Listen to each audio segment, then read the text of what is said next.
Саламатсыздарбы, Кыргызстан телеканалын көрүүчүлөрү, эфирде 5 сентябрга алынган жаңылыктардын түшкү топтому. Аны менен мен Асель Болотбекова тааныштырам. Борбордук шайлоо комиссиясы 1912 талапкерди каттады.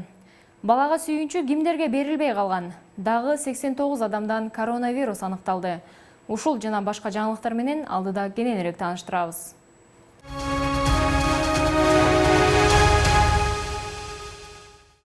Борбордук шайлоо комиссиясы кечээ 4 сентябрда Жогорку кеңештин 7-чакырылышына шайлануучу 1912 талапкерди каттады. Алар 15 саясий партиянын тизмеси менен сунушталган. БШКнын маалыматына караганда, жалпысынан саясий партиялар 1957 талапкерди сунуш кылган.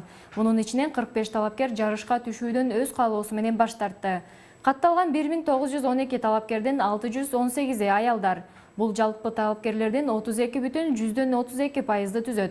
Эске салсак, Кыргызстанда парламенттик шайлоо 4 октябрга дайындалган. Борбордук шайлоо комиссиясы 3 октябрь күнү шайлоого 15 саясий партияны талапкер кылып каттап, шайлоого катышуу укугунан актив жана Бүтүн Кыргызстан саясий партияларын ажыраткан. Ал эми Бүтүн Кыргызстан саясий партиясы БШКнын чечимин саясий чечим деп билдирип, сотко кайрылганын билдирүүдө.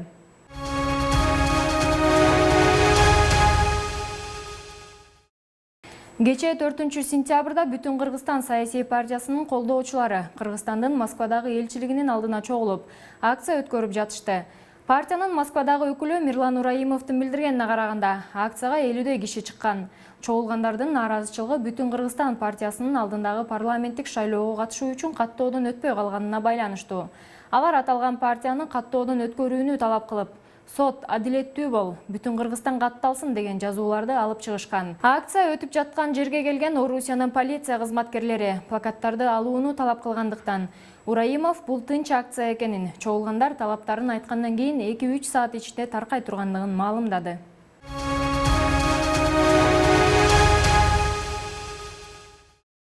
Ден соолугуна мүмкүнчүлүгү чектелгендерге шарттарды түзүү иштери Кыргыз Республикасынын өкмөтүнүн өзгөчө көзөмөлүнө алынып, тиешелүү жабдууларды орнотуу иштери улантылууда.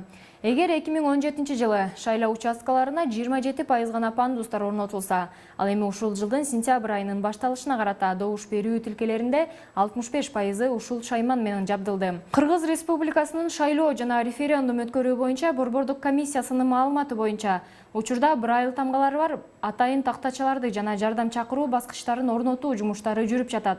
Ал эми мамлекеттик жана жергиликтүү бийлик органдарынын материалдык техникалык база, интернет жана байланыш менен камсыз кылуу боюнча иштери күчөтүлдү.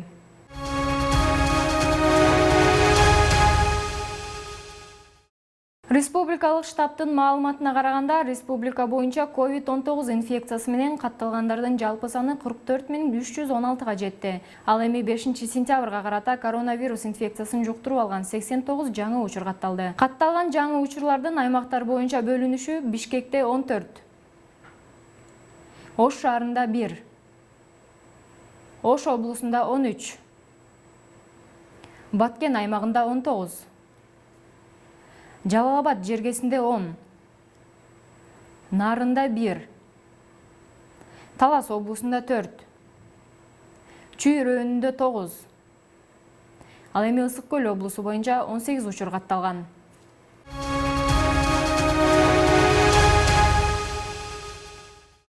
Бишкек шаарында жаңы инфекциялык оорукананын курулушу 65%га бүтүп калды.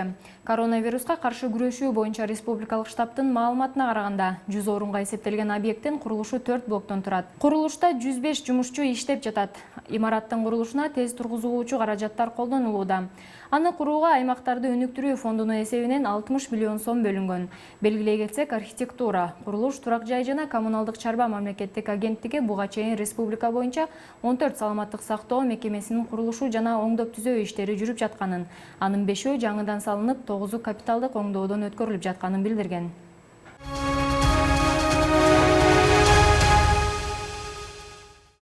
Билим берүү жана илим министрлиги жаңы окуу жылы башталганга чейин ар бир мектеп дирекциясы жана жергиликтүү бийлик менен биргеликте атайын мониторинг жүргүзүп, окуучулар арасында сыналгы жана мобилдик телефондордун жетишсиздиги боюнча сындарды аныктады.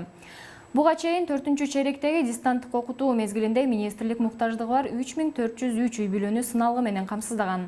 Жаңы окуу жылынын башталышына чейин министрлик жергиликтүү бийлик жана демөөрчүлөрдүн жардамында дагы 1928 сыналгы жана 31143 смартфон менен окуучуларды камсыздады.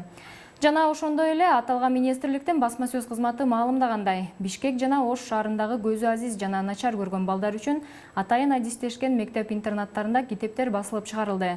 Каражат билим берүү жана илим министрлиги тарабынан бөлүнгөн. Жаңы окуу жылына карата мындагы билим алган 7-класстан баштап 11-класска чейинки окуучулар үчүн Braille шрифти бар 4 аталыштагы китеп даярдалган. Белгилей кетсек, Бишкек жана Ош шаарындагы көзү азиз жана начар көргөн балдар үчүн атайын адистешкен мектеп-интернатында жалпы 340 окуучу билим алат.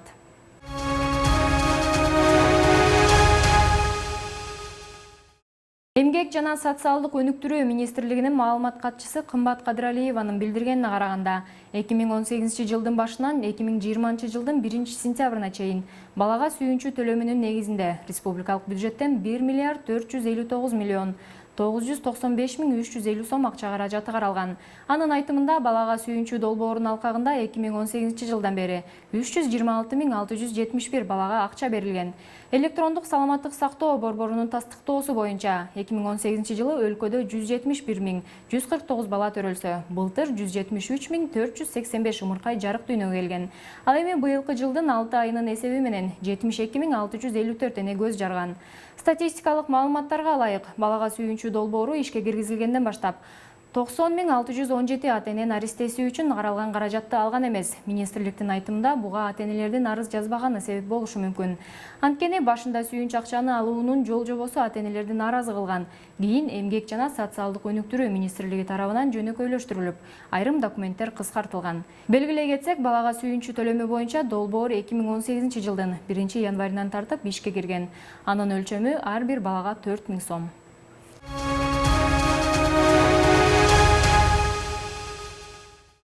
Транспорт жана жолдор министрлигинин маалымат кызматы билдиргендей, видео байкоо системаларын орнотуу иштерине байланыштуу 4-сентябрдан 30-сентябрга чейин Төө ашуудагы Кусейин Көлбаев атындагы тоннель күнүнө 2 жолу жабылып турат. Оңдоо иштери эртең мененки саат 8:00-дөн 9:30-га чейин жана түшкү саат 14:00-дөн 15:30-га чейин жүрмөкчү. Ал эми 9:30-дан 14:00-га чейин жана 15:30-дан 08:00-га чейин унаалар өткөрүлүп, жолдор ачык болмокчу.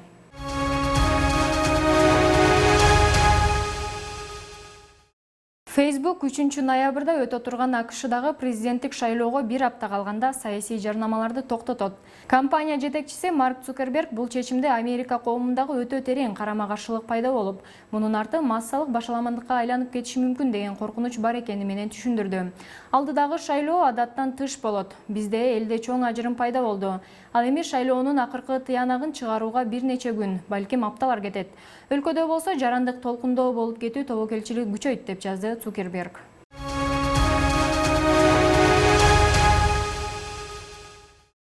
Чеченов университетинин персоналдаштырылган медицина институтунун ден соолукту башкаруу клиникасынын диетолог дарыгери Наталья Пугачеванын айтканы боюнча, ананас менен тамактануу тишти, сөөктү, чачты жана тырмакты дени сак абалда сактоого жардам берет. Ананас өз курамына кремнийди камтыгандыктан, аны сулуулук азыктарынын катарына кошсо болот. Мындан тышкары аталган жемиш марганецке дагы бай. Ошол себептен ал организмдеги энергиянын алмашуусун жакшыртып, кандагы глюкозаны нормалдуу деңгээлде кармап турат. Адис эскерткендей, ананас антиоксиданттык жана сезгенүүгө каршы касиеттерге ээ.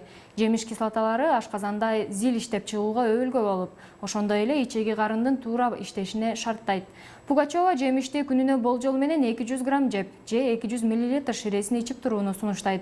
Бирок бул жемишти ашказан жарасы барлар кыянаттык менен пайдаланбашы керектигин жана жемиштин курамында дагы кант көп экендигин эскертти.